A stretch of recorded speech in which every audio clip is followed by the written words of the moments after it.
आप लोगों को स्टडी से फायदा है? गेट खुल रहा है, बुद्धि का द्वार खुल रहा है, बहुत धीरे धीरे खुलेगा। क्योंकि आपको हम एक जनरल बात बताएंगे कि गवर्नमेंट में जो बहुत ऊंचे पदों पे लोग होते हैं, मिनिस्टर लेवल पे, और बहुत खास मिनिस्ट्रीज में होते हैं, जैसे गृह मंत्रालय, विदेश मंत्रालय, ये इस टाइप के जो मंत्रालय होते हैं, हर मंत्रालय में कॉन्फिडेंशियल्स होते हैं, बहुत कॉन्फिडेंशियल्स होते हैं। मीडिया में, मीडिया के थ्रू पब्लिक डोमेन में जो बात डाली जाती है वो पब्लिक को इंफॉर्मेशन के लिए होती है ना। तो पब्लिक इंफॉर्मेशन, पीआईबी इसीलिए बोलते हैं, पब्लिक इंफॉर्मेशन ब्यूरो।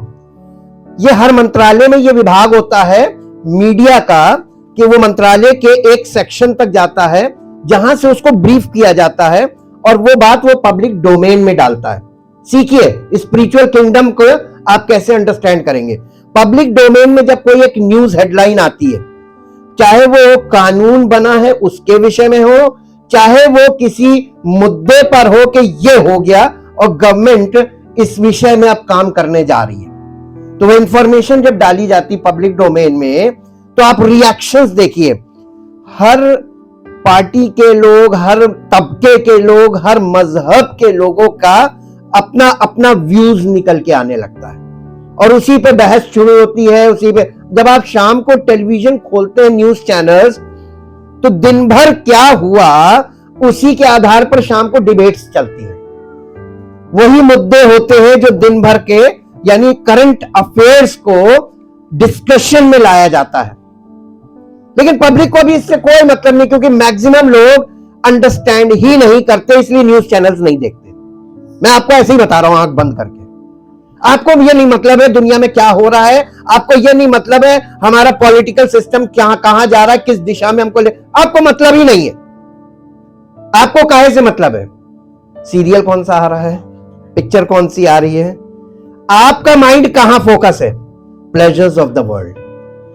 आप अपना आनंद खोज रहे हैं। और आपको मालूम है, जिंदगी में आनंद खोजते खोजते आप जिंदगी में ऐसे पड़ाव पे फंस जाते हैं जहां आपको ये नहीं पता कि हमको हमारा अधिकार क्या है, एक नागरिक का क्या अधिकार है, राइट्स ऑफ द सिटीजन्स, वो भी नहीं मालूम है। और हम लोग एकदम अंधेरे वाला जीवन जी रहे कि नहीं जी रहे। इतने हाईलाइटेड एज में, जब न्यूज चैनल्स के जरिए गवर्नमेंट की एक एक गतिविधि आपके सामने ओपन है, कोई चीज छिपी नहीं है, तब आज के लोगों को यह नहीं मालूम है कि कानून हमारे लिए कानून क्यों बनाया जाता है और कानून से हमको क्या फायदा है, नहीं मालूम है। और इसीलिए देखिए आपस के झगड़े कितने बढ़ रहे हैं। क्यों बढ़ रहे हैं? जब आपको मालूम है कि हमको अधिकार है। हाँ, क्योंकि आपका जो माइंडसेट है एक फिजिकल माइंड। अब एक बुरा ना मानिए तो मैं एक एग्जांपल लाऊं। हम लोग जब इस संसार में हैं, परमेश्वर ने खाली मनुष्य नहीं बनाया, पेड़ पौधे भी बनाए, वो भी लिविंग थिंग्स हैं। जानवर भी बनाए, वो भी लिविंग थिंग्स हैं। जानवर 3 प्रकार के होते हैं। एक कीड़े मकोड़े होते हैं, छोटे महीन वाले। दूसरे होते हैं बड़े बड़े बीस्ट, वाइल्ड एनिमल्स। उसके बाद होते हैं पेट्स। उसके बाद होते हैं आकाश के पक्षी। उसके बाद होते हैं जल के जंतु, हाँ, पानी के इन सारे वर्ल्ड को देखिए, kingdom of the ocean life. आप वहां जाके देखिए तो सारे जीव जंतु वहां पर सब कुछ कर रहे हैं, सारी गतिविधि हो रही है। जैसे वो, उनका फोकस पॉइंट क्या होता है? केवल, क्या हम वैसा ही जीवन जी तो नहीं रहे? मैं आपको झंझोड़ने के लिए बोल रहा हूं। आप एनिमल लाइफ तो नहीं जी रहे कि बस हमें ये देखना है कि हमको खाने को मिलेगा कि नहीं मिलेगा, हमारी इच्छा की पूर्ति होगी कि नहीं होगी, बस दैट्स ऑल। अगर आप ये वाली जिंदगी जी रहे हैं, you are in the animal life. और एनिमल लाइफ में आप बहुत ध्यान से जाके स्टडी करके देखिए, एनिमल लाइफ सारी जिंदगी लड़कर जीता है। वो अपने अस्तित्व के लिए लड़ता है, अपने भोजन के लिए लड़ता है, अपनी हर चीज के लिए वो केवल लड़ता है। आप क्या कर रहे हैं? वो फिजिकल लड़ाई लड़ता है।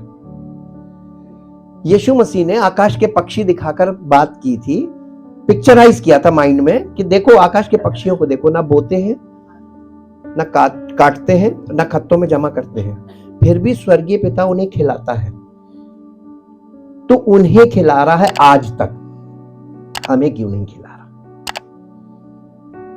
I am raising a question in your mind. मैं आपके मन में एक प्रश्न खड़ा कर रहा हूं कि आप पक्षियों से भी गए गुजरे हैं। कभी आप थोड़ा सा सोचिए 2 मिनट, क्यों? क्योंकि पक्षी पापी नहीं है, लेकिन हमें क्यों नहीं खिला रहा? हम इस बात को मानने को ही नहीं तैयार है कि हम पापी हैं। हर व्यक्ति अपने आप को धर्मी मानता है। तो आपकी धर्मी की परिभाषा क्या है आपके अनुसार? क्या आप सोचते हैं कि गरीबों की मदद कर देने से और परमेश्वर को दान दे देने से और कलीसिया में आकर बैठ जाने से और प्रार्थना कर लेने से, बाइबल पढ़ लेने से या मैसेज सुन लेने से आप धर्मी हो जाएंगे? तो आप गलत हैं। आपके अंदर इंफॉर्मेशन जा रही है through the message of the Bible. हम जो आपको मैसेज भेज रहे हैं दैट इज ओनली इंफॉर्मेशन। उस इंफॉर्मेशन को आपका थॉट प्रोसेस क्या कर रहा है? प्रोसेस कर रहा है या इधर से सुना इधर से निकाला? बहुत मुश्किल है। आपकी आत्मा में जीवन आना बहुत मुश्किल काम है, इम्पॉसिबल है, मनुष्य के बस का नहीं है, ना हमारे बस का है और ना हम किसी को जीवन दे सकते हैं। आत्मिक जीवन केवल एक ही व्यक्ति दे सकता है, his name is Jesus Christ. आपने इस संसार में जो जीवन की आपकी शुरुआत हुई है वो आपके फिजिकल बर्थ से हुई है, यस और नो? तो स्पिरिचुअल किंगडम में आपकी शुरुआत कैसे होगी? From spiritual birth. और स्पिरिचुअल बर्थ होना और फिर स्पिरिचुअली मैच्योर होना फॉर स्पिरिचुअल लाइफ, अवेयरनेस, और यानी पूरी तरीके से स्पिरिचुअली स्ट्रांग होना कि हमको ये मालूम हो कि हम कौन हैं, हु वी आर। हम परमेश्वर के बच्चे हैं या हम सांसारिक व्यक्ति हैं। संसार में जो लोग जीवन बिता रहे हैं वो बीस्ट लाइफ है, एनिमल लाइफ। आप इसमें यानी सरलता में समझ लीजिए एक जानवर वाला जीवन है। जी, आपको अपनी फिजिकल लाइफ को और फिजिकल माइंड को पहले एकदम से एक बैक आप उसको स्टॉप नहीं कर सकते। माइंड कभी स्टॉप नहीं हो सकता है, माइंड डाइवर्ट हो सकता है। अब देखिए परमेश्वर कितना अद्भुत युक्ति करने वाला है।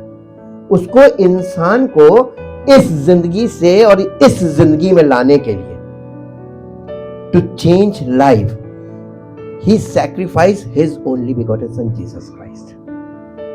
He came into the world as a man. There are 2 Adams, first Adam and the last Adam. First Adam की हम सब संतान हैं जो यहां बैठे। We all are belong to the first Adam. लेकिन क्या सब लोग लास्ट एडम से वैसे ही कनेक्टेड हैं जैसे फर्स्ट एडम से? फर्स्ट एडम तो हमारे लाइफ से रिवील हो रहा है, लास्ट एडम क्यों नहीं रिवील हो रहा है? Through our nature, through our behaviour, through our attitude, through our यानी जीवन शैली हमारी क्या है, हम किस तरीके का जीवन जी रहे हैं, हम जीवन जीने के किसके लिए जी रहे हैं। अब मैं आपको बताता हूं, कल मैंने जो आपको बताया है the tower of Babel and the city of Babylon, this is the great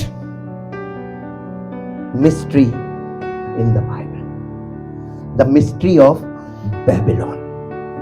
लेकिन मिस्ट्री ऑफ बेबीलोन को खोलना इसलिए जरूरी है क्योंकि kingdom of God is also a mystery. जब तक आप इसको नहीं समझेंगे तब तक किंगडम को नहीं समझेंगे। ये दोनों एक दूसरे के कॉन्ट्रास्ट हैं और ये है दोनों एक साथ। We are in the spiritual age now, लेकिन हम चूंकि फिजिकल हैं, एनिमल लाइफ में हैं, तो हम स्पिरिचुअल को अंडरस्टैंड नहीं करते हैं। और प्रॉब्लम क्या है मालूम है?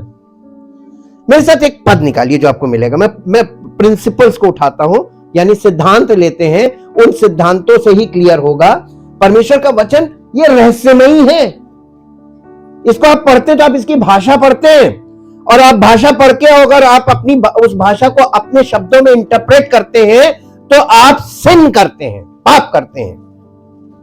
इसलिए क्योंकि इस परमेश्वर के विचारों में और उसकी योजनाओं में अपनी ओर से बाइबल में लिखा हुआ, ये बार बार ये old testament to new testament on the last book यानी प्रकाशित वाक्य तक ये वार्निंग चली है। ना तो इसमें कुछ जोड़ना, कैसे जोड़ते हैं हम, इसमें से कुछ पढ़ते हैं और उसको अपनी भाषा से इंटरप्रेट करते हैं, ये उसमें जोड़ना और घटाना हो गया। हम उसको तोड़ते मरोड़ते कैसे? अपने इंटरप्रिटेशन से। आप इसको खुद पढ़ रहे हैं और खुद इसको इंटरप्रेट कर रहे हैं अपने माइंड में। किसका नुकसान होगा? परमेश्वर के वचन में लिखा, जो लोग ऐसा करते हैं अपने नाश का कारण बनते हैं। कहीं ऐसा तो नहीं कि आप अपने नाश का कारण बन रहे हो? Don't try to interpret the word of God. प्रभु यीशु मसीह ने क्यों कहा था, I will build my church? जब बाइबल ही सब छप गई थी, पूरी दुनिया में सबके पास बाइबल चली गई, जो आजकल तो सबके मोबाइल में बाइबल आ गई, तो why we need the body of Christ, यानी चर्च की हमें क्या जरूरत है? We have the Bible in my phone, that's all, and I have a holy spirit in my heart. Why we need the body of Christ, यानी कलीसिया की हमें क्या जरूरत है? नहीं, ये यीशु के नाम से नहीं है, यीशु से है। लेकिन लोग कहते हैं हमने यीशु मसीह पर विश्वास किया, पवित्र आत्मा मिल गया। ये आर्ग्यूमेंट्स है, और बाइबल हमारे पास है। नहीं, आपके पास बाइबल है, अभी भी आप लोग उस पॉइंट पे नहीं ग्रास्प नहीं किया आपने। आपके पास बाइबल है, बोलिए हाँ। और आपको लगता है कि आपको पवित्र आत्मा मिल गया क्योंकि आपने यीशु मसीह को अपना लिया। You receive Jesus Christ as personal saviour, यही तो बाइबल में लिखा है। तो आपको सैल्वेशन मिला, यानी आपको होली स्पिरिट मिला। If you believe in Jesus Christ you have the holy spirit, Bible declares, ये हम नहीं कह रहे, और हम इस चीज को एक्सेप्ट करते हैं, है ना? तो अब हमको पवित्र आत्मा भी मिल गया और बाइबल भी मिल गई। तो कलीसिया की आवश्यकता क्या है?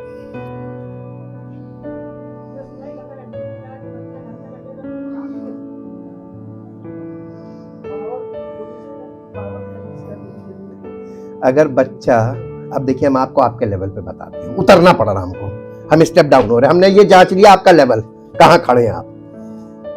देखिए, एक होता है बौद्धिक लेवल, ठीक, और एक होता है आत्मिक लेवल।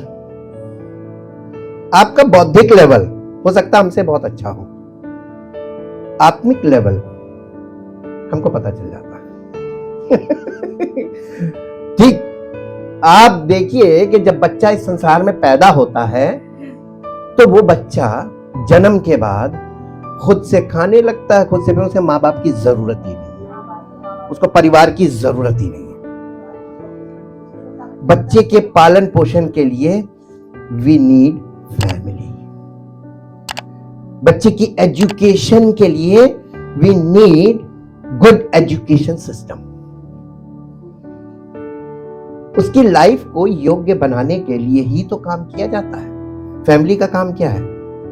उसमें पालन पोषण, मार्गदर्शन, गाइडेंस, नजर लगाए रखना, उस पर मॉनिटरिंग, फिर उसके बाद उसकी आवश्यकताओं पर, फिर उसकी एक एक चीज वो मॉनिटरिंग में होती है, और डिपेंडेंट होता बच्चा जब तक कि वो खुद इस लायक नहीं होता कि कुछ करे, तब तक। कितना टाइम लगता है इस काम में, एक बच्चे को उसके लायक बनाकर खड़ा करने में कितना समय लगता है परिवार को?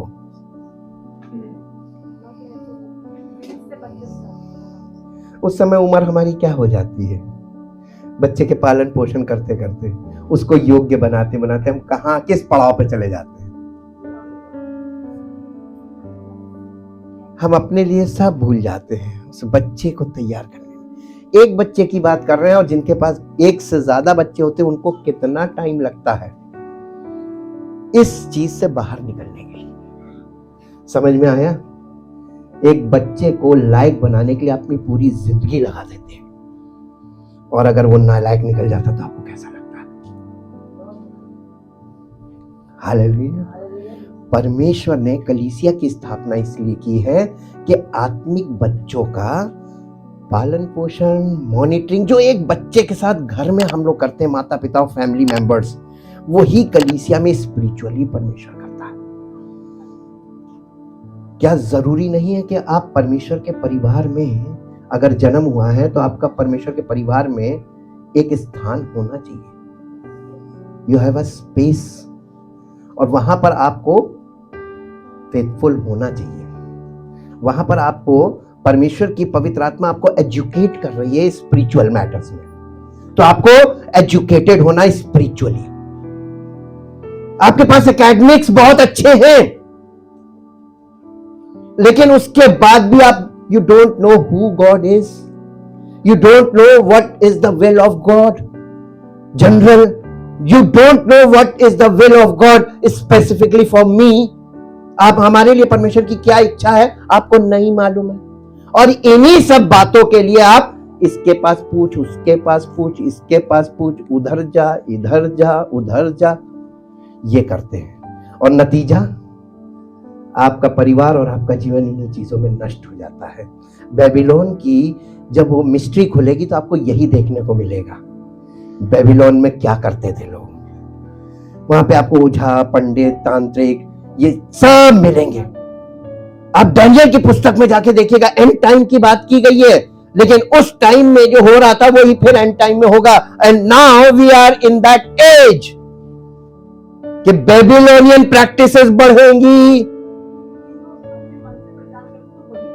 जी, in the world, the spirit of the world means the spirit of Babylon। और इजी कर दिया। क्या आप बेबीलोनियन थॉटफुल लाइफ है? वहां पर रिलीजियस थे, स्पिरिचुअल नहीं थे। What is the difference between religious and spiritual? Very tough question.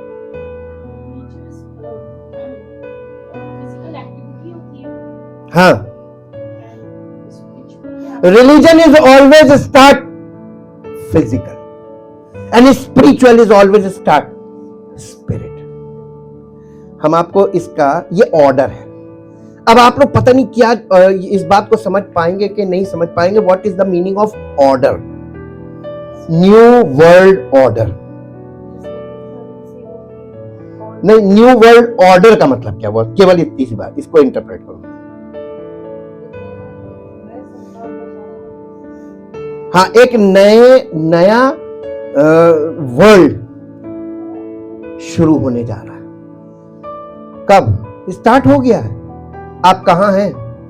इसीलिए मैंने कहा ना, आप लोग न्यूज से मतलब नहीं रखते। न्यूज से मतलब रखिए updated with the news and updated with good news.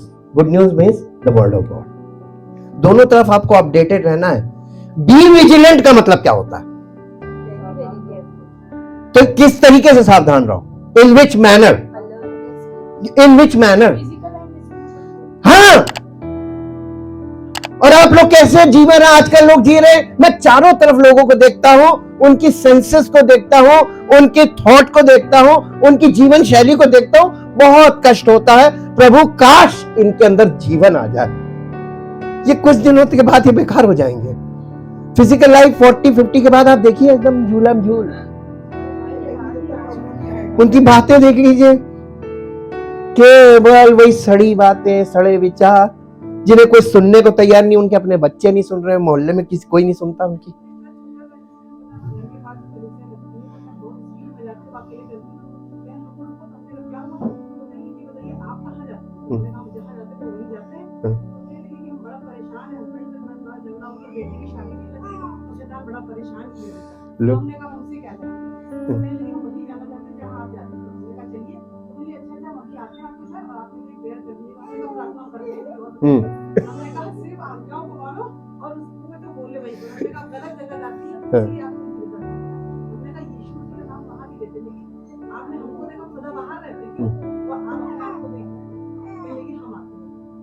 Always ready to inspire somebody, always ready.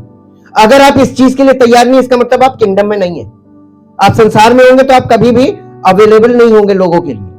लोग आपको चाहते हैं, आपसे कुछ आपको मॉनिटर कर रहे हैं, उनको कुछ दिख रहा है और उन्हें दिख रहा है, तो इसका मतलब हमको और अलर्ट हो जाना चाहिए। हाँ। हाँ। हालेलुया। हमको ये नहीं समझ में आ रहा कि मैं अब मैं आपको बताता हूं the difference between religion and spiritual. Kingdom of God और रिलीजन में क्या अंतर है। मैं बहुत उसका ऑर्डर बता दूंगा, आज इससे ज्यादा नहीं बता पाएंगे। ऑर्डर देखिए, रिलीजन को ऑर्डर का मतलब होता है क्रम। किस क्रम में? In the world every people start with body and soul without spirit. तो जो क्रम चलता है, जो ऑर्डर है, बॉडी सोल स्पिरिट, क्योंकि संसार में सोल को ही स्पिरिट और बॉडी, स्पिरिट और सोल दोनों में इंटरचेंजेबली यूज किया जाता है। यानी वो प्राण को ही आत्मा बोलते हैं और आत्मा को ही प्राण बोलते हैं, क्योंकि उसको डिवाइड नहीं कर सकते, दे कांट डिवाइड। लेकिन परमेश्वर की ओर से अगर आप देखिए तो परमेश्वर की ओर से यह है कि परमेश्वर का वचन हमें बताता है कि परमेश्वर ने मनुष्य को कैसा बनाया। जैसे जानवर बनाए वैसा बनाया, या परमेश्वर ने अपने स्वरूप में बनाया। कॉमन सेंस रखिएगा, थोड़ी सी सरल सी बात है और एकदम से खोल दूंगा, लेकिन पता नहीं आप पकड़ पाए कि ना पकड़ पाए। परमेश्वर क्या है? आत्मा है ना, परम आत्मा। और परमेश्वर ने मनुष्य को कैसा बनाया? अपने स्वरूप में बनाया, इन हिज इमेज। तो the image of God is spirit. तो हम क्या है? We are also spirit. और रिलीजन कहता है कि तुम देह से काम करोगे, साधना करोगे, तब तुम आत्मा तक पहुंचोगे। लेकिन परमेश्वर कहता है मैंने तो तुम्हें अपने समान बनाया था, तुम कहां फंस गए इधर। तो रिलीजन हमें रास्ता खोल ही नहीं सकता। रिलीजन तो हमको सिर्फ फंसा सकता है, और हम खुद फंसते हैं रिलीजन में। हालेलुया। क्योंकि रिलीजन शरीर से फॉलो किया जाता है और परमेश्वर के साथ रिश्ता आत्मा में है, बॉडी से नहीं। तो परमेश्वर आत्मा है, तो मनुष्य को उसने क्या बनाया था? तो उसने जानवर बनाए, जानवरों में आत्मा नहीं है। लेकिन उसने इंसान बनाया तो आत्मा से ही शुरुआत की कि man is a spirit and soul and body.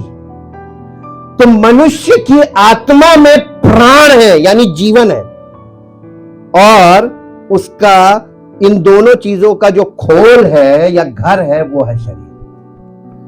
तो आपकी आत्मा कहां है? आपके प्राण में। और आपका प्राण कहां है? आपके शरीर में। अब समझ में आया? तो परमेश्वर आपके जीवन में शुरुआत कहां से करेगा? आत्मा से। तभी यीशु मसीह ने कहा था जब तक कोई मनुष्य नए सिरे से जन्म ना ले तो परमेश्वर के राज्य में प्रवेश नहीं कर सकता। इसका मतलब बिना हम अपनी आत्मा में जीवन पाए परमेश्वर की आत्मा से कम्यून नहीं कर सकते। हालेलुया। अब बताइए कौन सी ऐसी साधना है जो आपकी आत्मा में जीवन दे? तो लोग क्यों रिलीजन में परेशान हैं?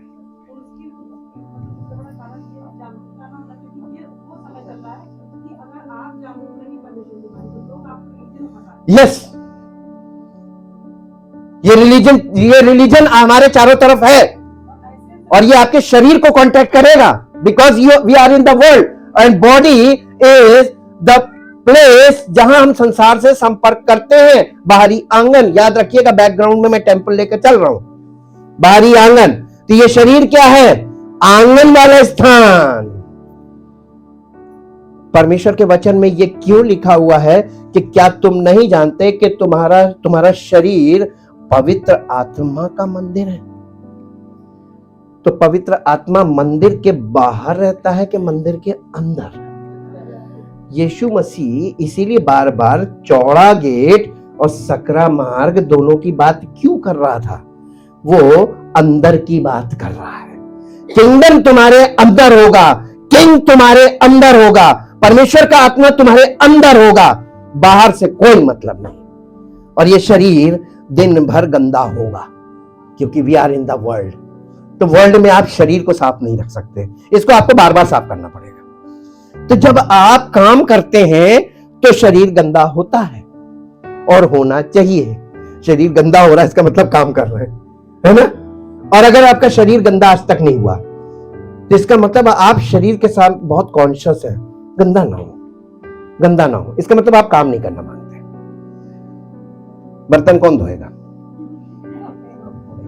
हम नहीं धोएंगे, हाथ गंदे हो जाएंगे। तो फिर खाना कैसे खाओगे? कपड़े कौन धोएगा? हम नहीं धोएंगे, पहने रहो गंदे कपड़े। आपको शरीर के लिए रेगुलरली इसको साफ करते रहना पड़ेगा। तो आप इसको पूरी तरीके से परमानेंटली साफ नहीं रख सकते, है ना? यूजफुल थिंग है, लेकिन आपकी आत्मा और आपका दिल यानी प्राण, ये तो एक बार साफ हो सकता है ना, लेकिन आपको उसको भी मेंटेन करना पड़ेगा, बराबर साफ करते रहना पड़ेगा। जब आप देखिए, प्रार्थना को लोगों ने मिस इंटरप्रेट कर रखा है, इसलिए मैं अभी प्रेयर पर आपको बिल्कुल कुछ नहीं बता रहा हूं। बताने को बहुत कुछ बता सकते हैं, लेकिन हम इसलिए नहीं बता रहे हैं कि पहले तो आप उस लेवल पे पहुंचो ताकि आपको यह पता चले कि आपको मांगने की नहीं बल्कि वो तो आपको देने के लिए खड़ा है। जब आप मंदिर में घुसते थे फाटक से अंदर, तो फाटक से अंदर जाने के बाद आपको कुछ नहीं करना था। आपको क्या करना था? केवल आपको बलिदान के लिए पशु खरीदना होता था, पेमेंट करनी होती थी। बलिदान कौन करेगा? याजक। सारा काम कौन करेगा? आप जब मेडिकल उसमें जाते हैं, बड़ी तबीयत खराब, बड़ा हालत खराब, घर में तमाम ये कर ले वो कर ले, हाथ दबा दे, पैर दबा दे, मालिश कर दे, सब कुछ कर रहे हैं। लेकिन जब आप मेडिकल में जाते हैं, हॉस्पिटल में, वहां आप क्या करते हैं? पेशेंट के साथ वहां कौन करता है? अरे तो इतनी सी बात नहीं मालूम, जब आप परमेश्वर की शरण में चले गए तो सब कुछ कम करेगा। आपको तो मालूम ही नहीं करना क्या है, तभी तो आप उसकी शरण में आए हैं। जब आप उसकी शरण में आ गए तो अब आप अपनी बुद्धि का इस्तेमाल क्यों कर रहे हैं? अच्छा, मोटी वाली सुई ला रहा, मेरे ही लगाएगा। आप एज्यूम कर रहे हैं कि वो सुई मेरे लिए भर रहा, पता नहीं किसी और के लिए भर रहा, खुद ही वहां से भागने लगे उठ के, अरे सुई आ रही। परमेश्वर की उपस्थिति में आने के बाद लोग भाग क्यों रहे हैं? इंजेक्शन दिखाई दे रहा है, अरे वो किसके लिए भर रहा है? अपने लिए। वहां पहुंच के मालूम और लोग क्या करते हैं, देखिए कैसे लोग भागते हैं। ऐसी कलीसिया में भी होता है। मैं ये कलीसिया की बात आपको प्रैक्टिकली बता रहा हूं। किसी क्लिनिक में गए, डॉक्टर साहब कितनी फीस लेते हैं, कैसा इलाज कर रहे हैं, फायदा हो रहा है कि नहीं हो रहा? दूसरों से व्यू लेते हैं। अब वो उसका व्यू सही नहीं हुआ, या उसकी बुद्धि कम हुई, समझ कम हुई, उसको नहीं समझ में आया, उसने ट्रीटमेंट को गलत ढंग से वो किया, वो पूरी तरीके से फॉलो नहीं किया, वो उसको अपनी रिपोर्ट बता देगा, अच्छा डॉक्टर साहब खराब, भागो यहाँ से, फीस भी ज्यादा है, निकल लिए। ऐसी कलीसिया में भी तो होता है। कोई नया व्यक्ति आता है, वो हमारे से तो कनेक्टेड नहीं है, ना परमेश्वर से कनेक्टेड है, वो किसी कलीसिया के सदस्य से कितनी बार आना पड़ेगा, क्या कहते हैं, ये दूसरों से पूछते हैं। अब वो व्यक्ति अगर पॉजिटिव नहीं हुआ तो वो उसको बाहर का रास्ता दिखा देगा। यीशु मसीह क्यों कह रहे थे सकरे फाटक, strive to enter into the narrow gate. Strive का मतलब क्या होता है? ट्राई या enforce yourself to enter into the narrow gate. वह स्ट्राइव वर्ड यूज किया है, स्ट्राइव टू लिव। आप जीवन जीने के लिए जद्दोजहद करते हैं ना, लाइफ को जीने के लिए। हाँ, सिंसियर एफर्ट है ये।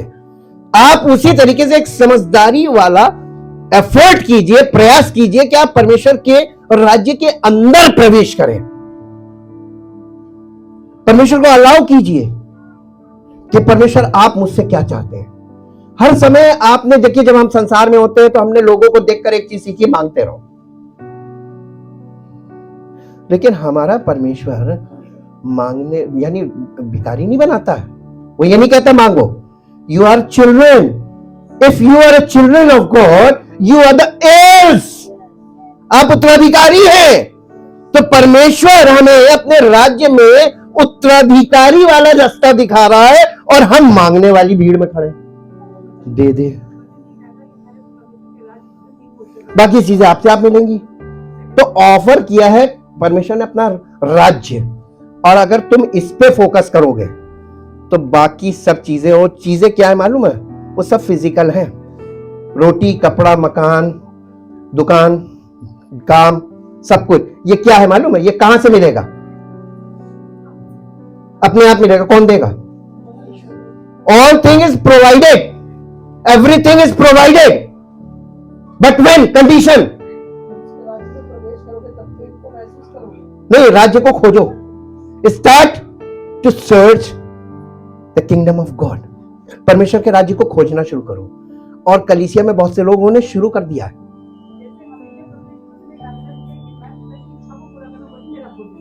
हाँ, नहीं, वो तो बहुत मैच्योर लेवल आ गया, हम तो बिगिनर्स को बात कर रहे हैं इस समय। Start to focus the kingdom of God.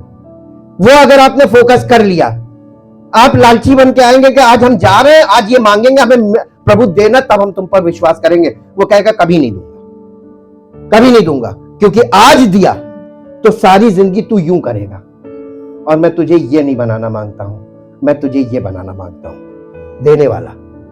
जैसे तेरा परमेश्वर देने वाला, वैसे तू भी देने वाला बन। हालेलुया।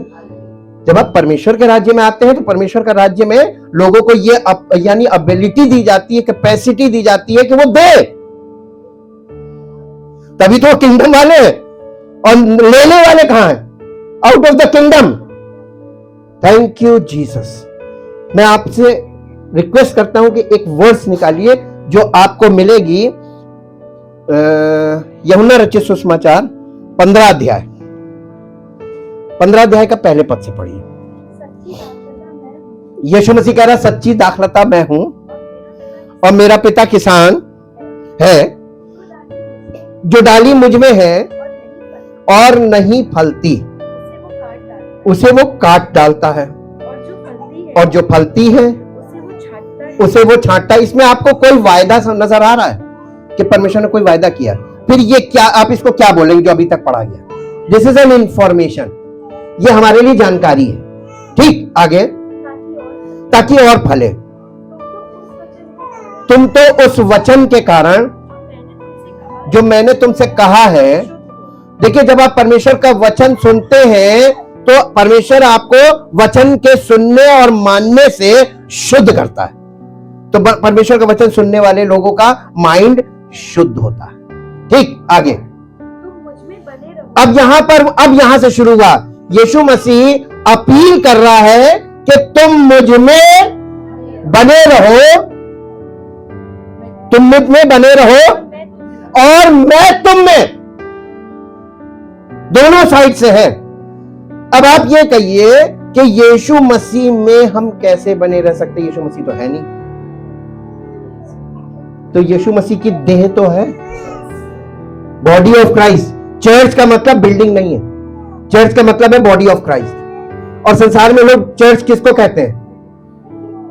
वहां कैंडल जलाया, तुम्हारे दिल में जिंदगी में कभी कैंडल नहीं जलेगी, लिख के ले लो मुझसे, क्योंकि कितनी पीढ़ियां कैंडल जला के चली गई, कैंडल जलाते जलाते जल गए, लेकिन कैंडल उनके अंदर आत्मिक कैंडल आज तक नहीं जली। ये कहां से आ रहा है? ये इसी को कहते हैं pattern of the world, fashion of the world. और आप परमेश्वर के राज्य में जब प्रवेश करेंगे तो इस पैटर्न को बाहर छोड़ देना, क्योंकि ये पैटर्न यहां चलता ही नहीं। ये आपको सिर्फ धोखा दिया गया जी। जैसे डाली, यहां पर यीशु मसीह कितना सरल तरीके से, देखिए, यीशु मसीह जब दृष्टांत के द्वारा यानी कहानी के द्वारा बात करता था, भले किसी को कुछ समझ में आए ना आए, कहानी छप जाती थी, कहानी उसके यहां छप जाती थी। जैसे लोग कहते हैं, शॉर्ट में हम लोग बोलते हैं उड़ाऊ पुत की कहानी, लेकिन वो एक दृष्टांत है, वो हमारे दिमाग में छप गया है ना। हम उस कहानी को भले उसमें से कुछ ले ना पाए, उसका जूस ना ले पाए, लेकिन वो कहानी हमको मालूम है कि कहानी है ना। ऐसे ही यीशु मसीह ने हर बात एक कहानी के द्वारा ही की और एग्जाम्पल दिखाकर बात करता था, ताकि एक यानी अनपढ़ व्यक्ति, एक नासमझ व्यक्ति भी अपने मतलब की बात समझ ले कि वो इसमें कहां खड़ा है। जी, जैसे डाली, देखिए आप पेड़ देखिए, बैठकर मनन कीजिए, मैं डाली हूं, फल कहां लगता है, तने में कि डाली में? यीशु मसीह तना है और जड़ है, ठीक है। और परमेश्वर पिता क्या है? किसान है। तो किसान ने पेड़ लगाया और उस पेड़ में, उस तने में एक डाली हमें बनाया। अब ये डाली हम है। डाली में क्या लगता है? डाली की पहचान क्या है? फल। फल डाली की नहीं, फल पेड़ की पहचान है। और पेड़ डाली से जुड़ी होगी तो फल आएगा, और अगर ठीक से नहीं जुड़ी है नहीं आएगा। यीशु मसीह अगर तना है, जड़ है, तो जड़ तो सही है, फल आना चाहिए। प्रॉब्लम कहां आ गई? डाली में। और हम क्या हैं? बहुत ध्यान दीजिएगा कि आप कौन सी वाली डाली हैं, निष्फल वाली के फल वाली। इसलिए उसने डाली के विषय में थोड़ा सा बात की। उसने कहा जो डाली मुझ में है, और ये फलने का मतलब यहां पर स्पिरिचुअल फ्रूट से है, fruit of the holy spirit. अगर आपके जीवन में पवित्र आत्मा के द्वारा आत्मिक फल नहीं आ रहे, इसका मतलब कि डाली में प्रॉब्लम है। तो कलीसिया की स्थापना क्यों की गई है? ताकि डालियों में काम किया जाए, डालियों में काम किया जाए, वो जड़ के साथ सही तरीके से कनेक्शन बन पाए, ताकि जड़ में से वो सारी पौष्टिक चीजें डालियों में जाएं और डाली फल लाए। तो यीशु मसीह डाली है, वो तना है, तो कलीसिया क्या है? डाली है? नहीं, कलीसिया जड़ है, तना है। देखिए, सुनते सुनते आप बच्चों की तरह भूल जाते हैं, और जो छोटे बच्चे गलत जवाब देने लगते, वैसे ही आप लोग भी गलत जवाब देने लगते हैं। हमको इससे पता चलता है आप थॉट कैसे बैठकर यानी मेडिटेशन में क्या करते होंगे, सब गड़प सड़प कर देते होंगे। जी, यीशु मसीह क्या है? तना और जड़। जड़ तने में होती है, तो कलीसिया क्या है? और तना।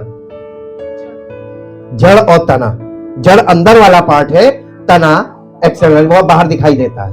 तो कलीसिया दो तरीके से, एक उसका हिडन पार्ट भी है और एक उसका जो दिखाई देता है एक्सटर्नल पार्ट, वो दोनों यीशु मसीह है कलीसिया का। अब आप क्या है इसमें? कलीसिया में डालियां, और जैसा लिखा है ऐसी दो प्रकार की डालियां हैं, मान लीजिए है? एक डाली जो फलती है और एक जो नहीं फलती है। अब दोनों के लिए मैसेज है, जो डाली मुझ में है और नहीं फलती, यानी सारे कर्म कर दिए फिर भी नहीं फली,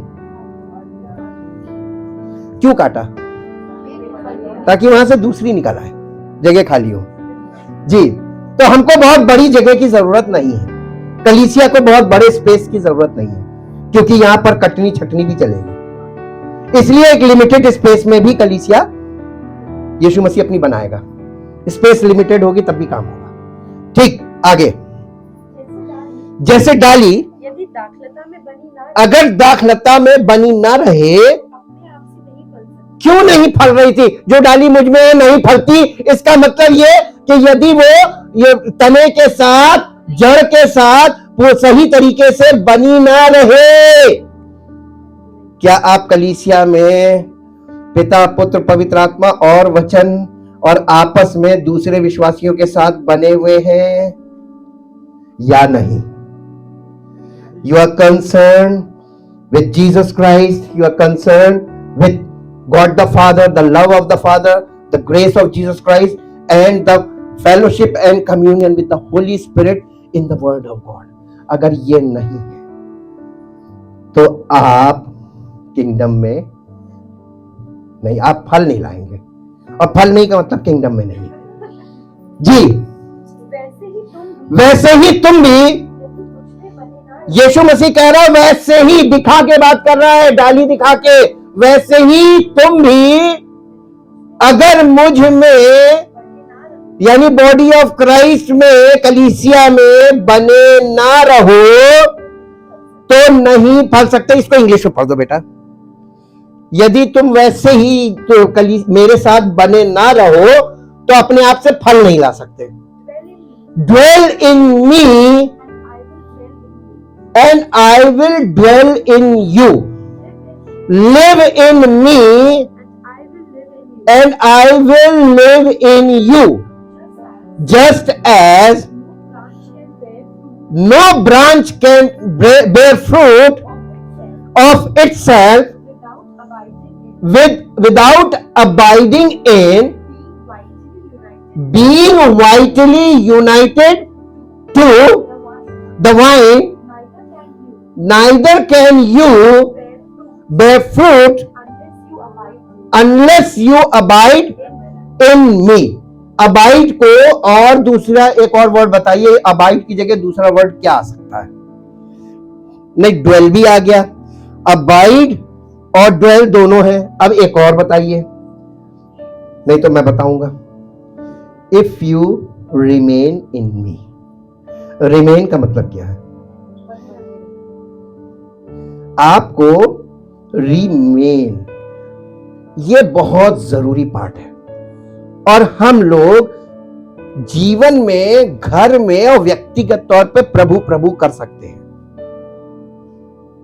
लेकिन अगर आप कलीसिया में बने नहीं रहते हैं तो आपको कुछ नहीं मिलेगा। ऑलवेज रिमेंबर, वो आपकी स्वयं की भक्ति है और परमेश्वर भक्ति की बात ही नहीं करता।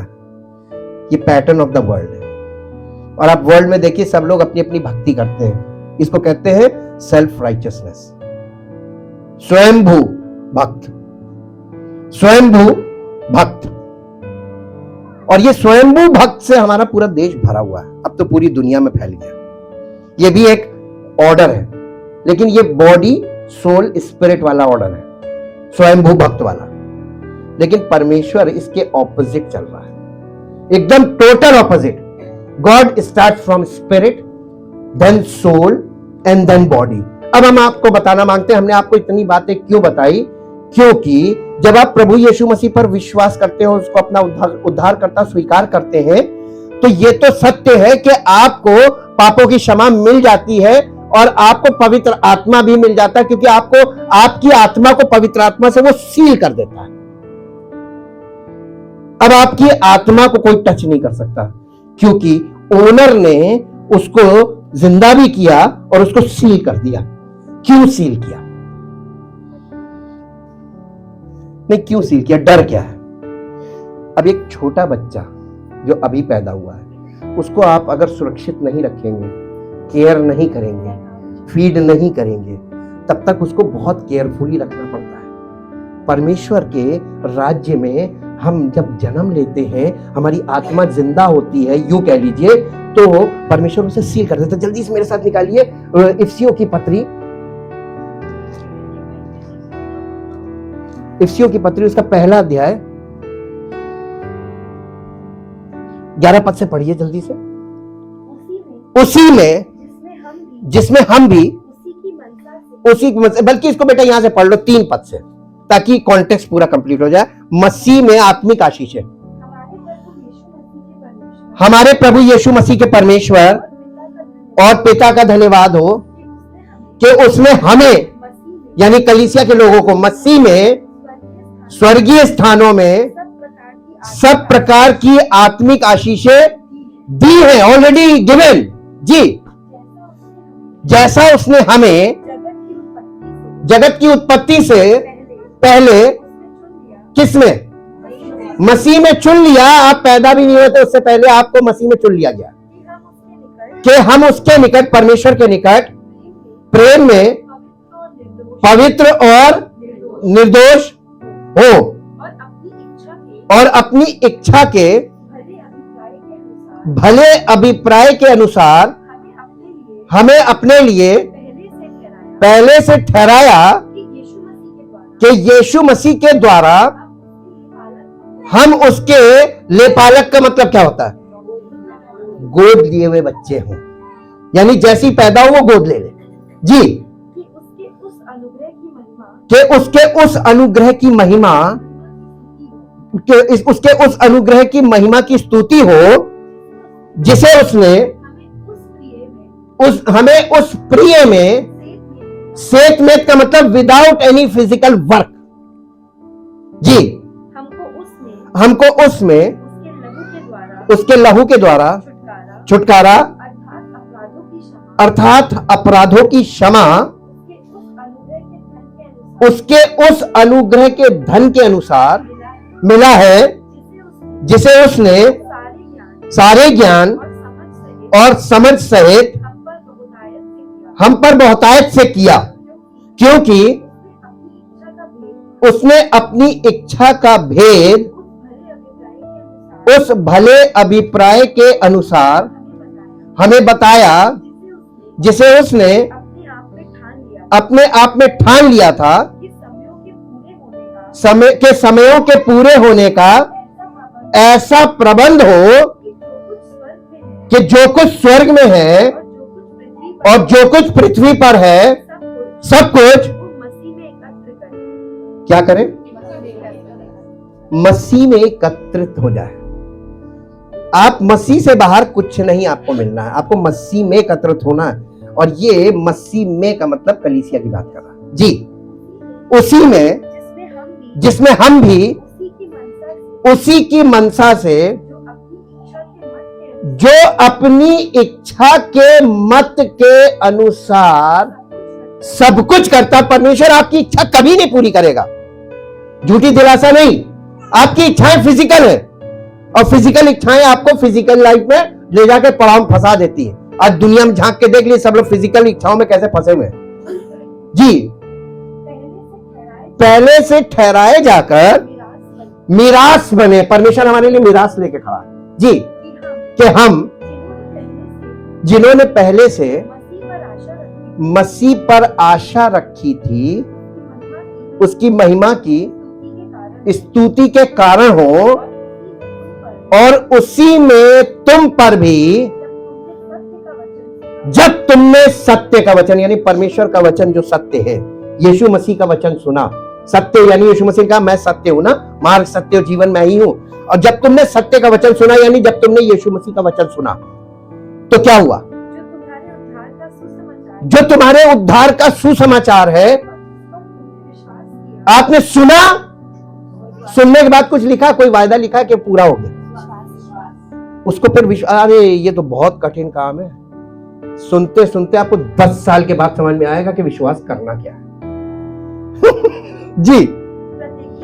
प्रतिज्ञा किए हुए, देखिए तुमने जैसे ही उसको सुना और विश्वास किया, प्रतिज्ञा किए हुए कब? तो जितने लोगों ने यीशु मसीह पर विश्वास कर लिया, उसको अपना उद्धारकर्ता मान लिया, आपको पवित्र आत्मा की छाप लग गई। लेकिन इस छाप को ये मत सोचिए कि पवित्र आत्मा आपके अंदर आ गया, अभी आप सब कुछ करने लगे। ये आपकी आत्मा में जीवन आ गया और वो छाप लगी है। आगे पढ़ो बेटा। वो उसके मोल लिए हुए का हो के छुटकारे के लिए ये बयाना है, मिरास का बयाना जी, कि उसकी महिमा की स्तुति हो। आगे क्या है? ये लास्ट वर्स क्या है? अच्छा ये अब देखिए, हम आपको ये बताएं, इंग्लिश में जब आप पढ़ेंगे, we are sealed with the holy spirit. इसको इंग्लिश में पढ़ दो। उस पवित्र आत्मा की छाप लगी, जहां लिखा है ना, छाप हिंदी वर्ड है। छाप का मतलब सील्ड। उसने हमारी आत्मा को जिंदा तो किया, लेकिन साथ साथ हमारी आत्मा को सील कर दिया। इन हिम यू ऑल्सो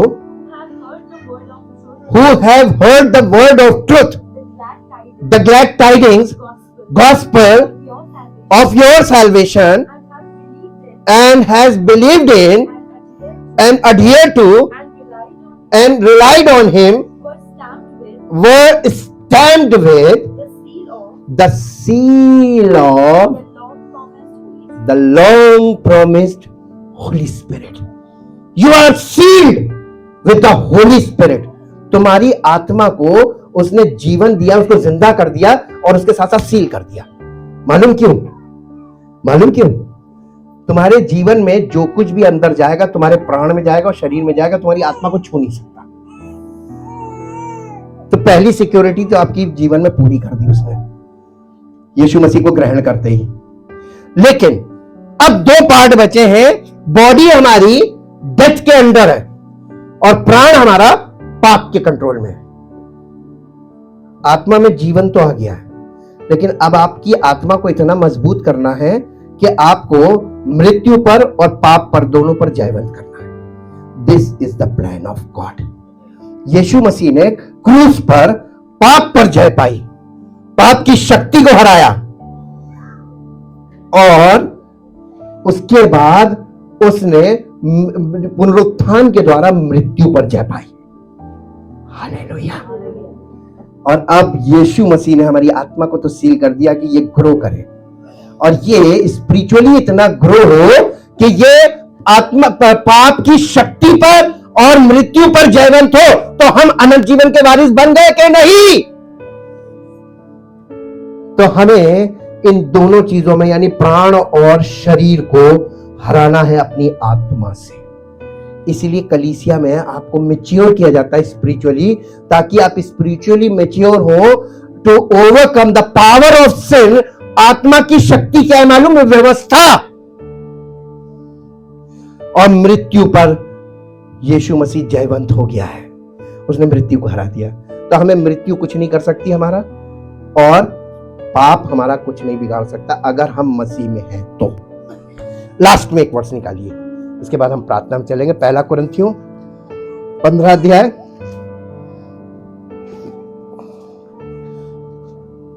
50 पद से पढ़िए। पहला कुरिन्थियों 15 अध्याय। हे भाइयों, मैं ये कहता हूं कि मांस और लहू यानी प्राण और शरीर, मांस और लहू यानी हमारा प्राण और हमारा शरीर, मांस और लहू परमेश्वर के राज्य के अधिकारी नहीं हो सकते और ना नाशवान अविनाशी का अधिकारी हो सकता है। जी देखो, मैं तुमसे अब एक भेद, एक रहस्य की बात कहता हूं। यीशु मसीह यहां पर पौलुस जो है पवित्र आत्मा के द्वारा ये बात बता रहा है कि मैं तुमसे एक भेद की बात करता हूं। हम सब नहीं सोएंगे। यहां पर ये सोएंगे वर्ड जो है ये फिजिकल डेथ को दिखाता है।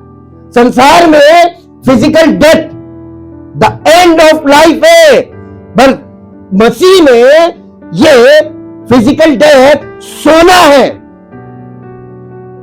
और सोने के बाद आदमी रिफ्रेश होकर उठता है। हालेलुया।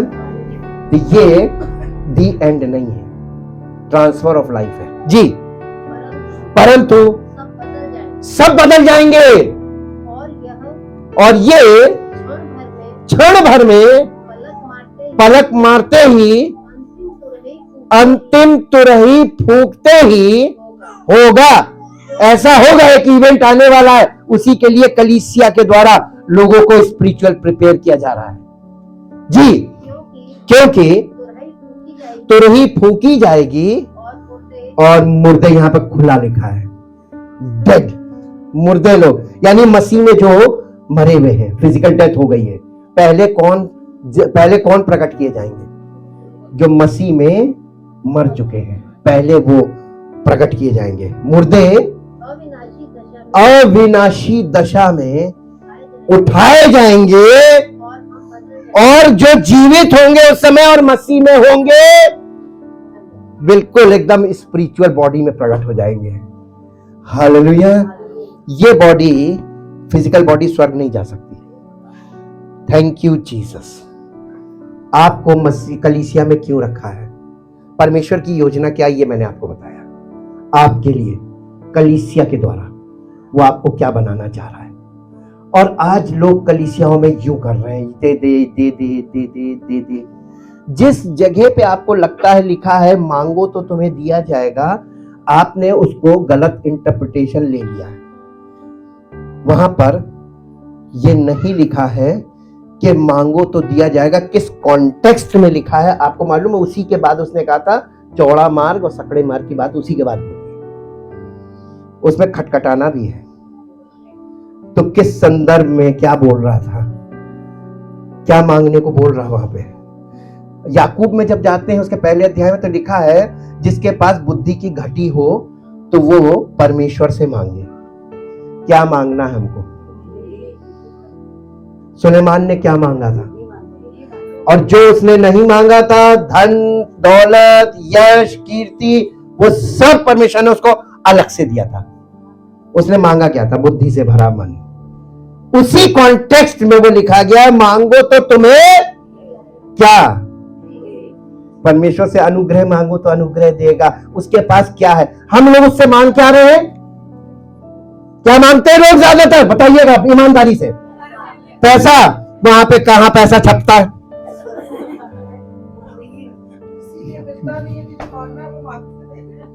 वहां छपता ही नहीं है। जो चीज वहां पर है वो मांगो ना।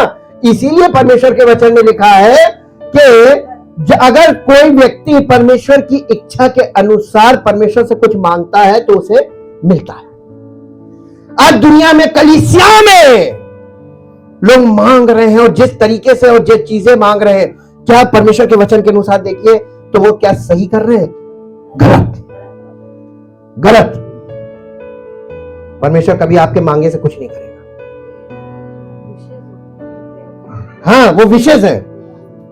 हम उस टॉपिक पे बहुत बाद में आएंगे। आप लोगों को पहले इतना मैच्योर कर ले ताकि आपको एक बार में समझ में आ जाए। लास्ट में मेरे साथ निकालिए दूसरा इतिहास उसका 7 अध्याय। दूसरा इतिहास उसका 7 अध्याय। ये बंद हो गया, ये खत्म हो गया, बैटरी खत्म हो गई। दूसरा इतिहास 7 अध्याय जल्दी से निकालिए और उसका 14 पद पढ़ दीजिए। तब यदि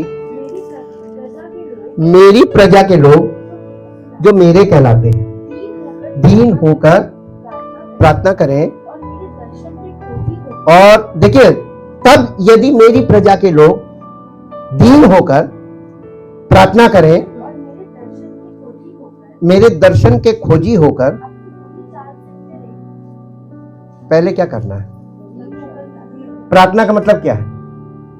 प्रार्थना का मतलब यहां पर रिपेंट, दीन होकर प्रार्थना करें, यानी इतना नम्र और दीन हो जाइए। यीशु मसीह ने यही तो बोला था, धन्य है वो जो मन के दीन है क्योंकि स्वर्ग का राज्य उनका। तो दीनता ही के द्वारा आपको एक्सेप्ट किया जाएगा। दीन होकर प्रार्थना करें और अपनी रिपेंटेंस। जी, पहले वो नहीं सुनेगा। इसका मतलब जनरल लोग जो मांग रहे हैं, क्या सबकी सुन रहा है? क्यों नहीं सुन रहा? रीजन पता चल गया ना। अपने बुरी चाल से फिरे, रिपेंट। ये ओल्ड टेस्टामेंट में रिपेंटेंस वर्ड है और परमेश्वर का तरीका कभी नहीं बदला और आज तक है। लेकिन किस समय? तब यदि लिखा है, तब मतलब कब? इससे एक पद पहले पढ़िए। कब? हाँ, परमेश्वर कह रहा है यदि मैं आकाश को ऐसा बंद करूं कि वर्षा ना हो, यानी अकाल पड़ जाए, या टिड्डियों को देश उजाड़ने की आज्ञा दूं, यानी परमेश्वर अपने गुस्सा जब प्रकट करने लगे जी, या अपनी प्रजा में। देखिए, आज के जमाने में ये सब कुछ चीजें चल रही हैं। इसका मतलब परमेश्वर जब गुस्सा हो जाए, नाराज हो जाए पूरी दुनिया के लोगों से, तब ये चीजें होने लगेंगी, महामारी फैलने लगेगी, हाँ, अकाल पड़ने लगेंगे, सब जगह डिस्ट्रक्शन डिस्ट्रक्शन डिस्ट्रक्शन। तब यदि मेरी प्रजा के लोग, जिम्मेदारी किसकी है? स्पिरिचुअल लोगों की, परमेश्वर को जानने वालों की, जो परमेश्वर की कलीसिया की जिम्मेदारी है। तब यदि मेरी प्रजा के लोग जो मेरे कहलाते हैं, आज कलीसिया के लोगों के लिए है, आज सेवकों के लिए है जी। कलीसिया को क्या करना चाहिए? पहले दीन होना चाहिए और फिर पश्चाताप करना चाहिए जी, और परमेश्वर को खोजना नहीं चाहिए तुरंत। परमेश्वर का दर्शन का, तो ये किंगडम ऑफ गॉड की बात कर रहा है जी। अपनी बुरी चाल से फिरे, जब ये कर लोगे उसके बाद तब मैं तुम्हारी सुनूंगा। अब आप बताइए प्रार्थना कैसे सुनी जाएगी? तो कुछ नहीं होगा। Thank you Jesus. जितने लोगों को बात समझ में आ गई है, और अगर आप चाहते हैं कि आप अपनी जिंदगी के हर गलत विचार को, हर गलत उद्देश्य को अपने जीवन से अलग करना चाहते हैं, आज से शुरुआत करेंगे। आपको टाइम लगेगा इसमें, एक दिन में नहीं होगा, एक घंटे में नहीं होगा। हम प्रार्थना करने जा रहे हैं। अगर आप इस प्रार्थना में शामिल होना चाहते हैं, प्रभु मैं चाहता हूं ताकि आपकी ओर से मुझे वो सब कुछ मिले जो आपने हमारे लिए रखा है। उसने मीरास रखी है, उसने हमें बयाने में इसीलिए हमको कलेक्ट किया है इस संसार से। ये उसकी बुलाहट है, उसका अपना तरीका है। ये परमेश्वर की इच्छा और योजना है जो हमारे आपके जीवन में शुरू होना चाहती है। Thank you, thank you, thank you Lord. जो लोग आज चाहते हैं कि हम अपनी बुरी चाल से फिरना चाहते हैं, हम इस जिंदगी से परिवर्तित होकर परमेश्वर के राज्य में प्रवेश करना चाहते हैं, हम वो जिंदगी चाहते हैं जो परमेश्वर हमें देना चाहता है। हम परमेश्वर से मांगने के लिए नहीं आए हैं, लेकिन परमेश्वर हमें क्या देता है, उसने हमारे लिए क्या रखा, हम वो प्राप्त करने आए हैं। ऐसे लोग अपने स्थान पर खड़े हो जाए। Thank you, thank you, thank you Lord, thank you Jesus. परम पिता परमेश्वर, हम आपका हृदय से धन्यवाद करते हैं। हम किसी लायक नहीं हैं कि हम आपसे कुछ कह सके, लेकिन हम धन्यवाद इस बात के लिए करते हैं कि आपने हमारे लिए सब कुछ पहले से तैयार कर रखा है। हमें सिर्फ आपको, अपने आप को समर्पित करना है, ग्रहण करना आपके इकलौते पुत्र प्रभु यीशु मसीह को, ताकि हमको वो जो आपने हमारे लिए रखा है मिलना शुरू हो और हम आपके राज्य में आगे बढ़े। और जब हम आपके राज्य में बढ़ेंगे प्रभु, तो हमारी हर आवश्यकता आपकी ओर से अद्भुत रीति से पूरी होने लगेगी और सारा आदर, सारी महिमा आपको दे प्रभु। हमको केवल धन्यवाद की प्रार्थना के अलावा कुछ नहीं करना है, क्योंकि सब कुछ आपकी ओर से प्रोवाइडेड है, पहले से लिखा है। हम धन्यवाद करते हैं कि आपने हमारे लिए सब कुछ रखा है। उस रखे के लिए आपने हमें बुलाया कि मैं तुम्हें देना चाहता हूं। धन्यवाद करते प्रभु उस धन के लिए जो आपके पास है और जिसको हम धीरे धीरे प्राप्त करते हैं, और वो धन हमारी जिंदगी को लोगों के बीच में धनी प्रकट करता है, ताकि हमारा जीवन आपकी महिमा में प्रकट हो और आपकी महिमा का कारण हो। सारी महिमा आपको मिले। इस प्रार्थना को आपके इकलौते पुत्र प्रभु यीशु मसीह के नाम से मांगते हैं, आमीन।